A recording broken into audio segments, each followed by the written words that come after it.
Hello and welcome back to Shakesyear. We are working on Locrine, and today we get to hear from Humber and the ghost of Albanact in Act 3, Scene 5, because the ghost appears and then just says like two little things, but then it's a great big to-do on opposite sides of those two little things. So we're going to cover off both of them. But at the beginning of this scene, we were with Locrine and Corineus and Camber and Thrasymachus and that whole crowd, and they were all rearing to go, ready to fight this war that they are encroaching upon the Scythian camp. And they're all like, yes, we're going to fight, and we're going to fight stronger, and we're going to fight harder. And Corineus is like, yeah, I may be 80 years old, but I feel like I'm ready to go, and I'm going to fight super hard for Albanact. And they're like, all right, let's do it. So they all leave the stage, and then the alarms sound, and then Corineus comes back in on one side, and Humber and Sagar come in on the other side, and they talk some smack at each other. And it ends with Corineus striking down Humber and Sagar and then leaving the stage. And Humber comes in at that point, and he sees Humber, his son, lying on the ground, stricken down, which we presume means dead at this point. The stage directions don't necessarily say he's been killed, they just say he's been struck down.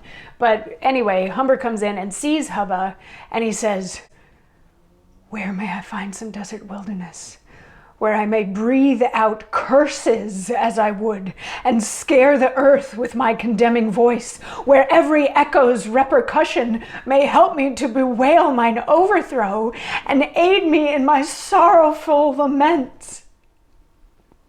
Where may I find some hollow, uncouth rock, where I may damn, condemn, and ban my fill? The heavens, the hell, the earth, the air, the fire, and utter curses to the concave sky, which may infect the airy regions and light upon the Briton Locrine's head. You ugly sprites that in Coctius mourn, and gnash your teeth with dolorous laments. You fearful dogs that in black Lethe howl, and scare the ghosts with your wide open throats. You ugly ghosts that flying from these dogs do plunge yourselves in pure phlegeton, come all of you, and with your shrieking notes accompany the Britons' conquering host. Come fiery Erinus, horrible with snakes. Come ugly furies, armed with your whips. You threefold judges of black Tartarus, and all the army of you hellish fiends, with newfound torments, rack proud Locrine's bones. O gods and stars!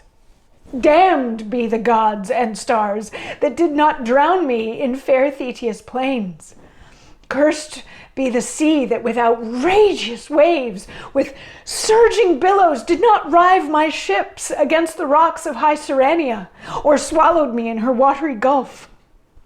Would God had arrived upon the shore, where Polyphemus and the Cyclops dwell, or where the bloody Anthropogeny with greedy jaws devours the wandering wights. But why comes Albanact's bloody ghost? To bring a corsive to our miseries? Is not enough to suffer shameful flight, but we must be tormented now with ghosts, with apparitions fearful to behold? Revenge, revenge for blood. So naught will satisfy your wandering ghost but dire revenge. Nothing but Humber's fall, because he conquered you in Albany. Now, by my soul, Humber would be condemned to Tantal's hunger, or Axion's wheel, or to the vulture of Prometheus, rather than this murder were undone. When as I die, I'll drag thy cursed ghost through all the rivers of foul Erebus, through burning sulphur of the limbo lake, to allay the burning fury of that heat that rageth in mine everlasting soul. Vindicta. Vindicta. And that's the end of Act 3, Scene 5. So this is a monologue about grief. It's a very long monologue about grief, and mostly where Humber is living in this monologue in terms of the stages of grief is he's living in rage and and sorrow. He comes out and he sees his son presumably dead on the battlefield, and he's like, I need to go somewhere where I can grieve about this, where I can mourn about this, where I can wail and scream and curse the sky and curse the heavens and curse hell. I need to do something, and I need to go somewhere where I can call up all of the nasty spirits of the underworld and set them on Locrine. So now Humber wants revenge on Locrine for Hubba's death, when Locrine wants revenge on Humber for Albanact's death. So revenge begetting revenge is basically what's going on here. So he starts calling on all these various demons, come and haunt Locrine, help me get revenge on Locrine. And then he gets into a little bit where he's upset that he has not died previously, presumably because if he was dead at this point, he wouldn't have to suffer seeing his son killed. So he's angry that he didn't drown in previous battles and that other horrible things didn't happen to him. But then Albanact's ghost comes in and he's like, what, this isn't enough? We have to have war, we have to have misery, and my son has to be dead, and now I have to deal with a ghost too?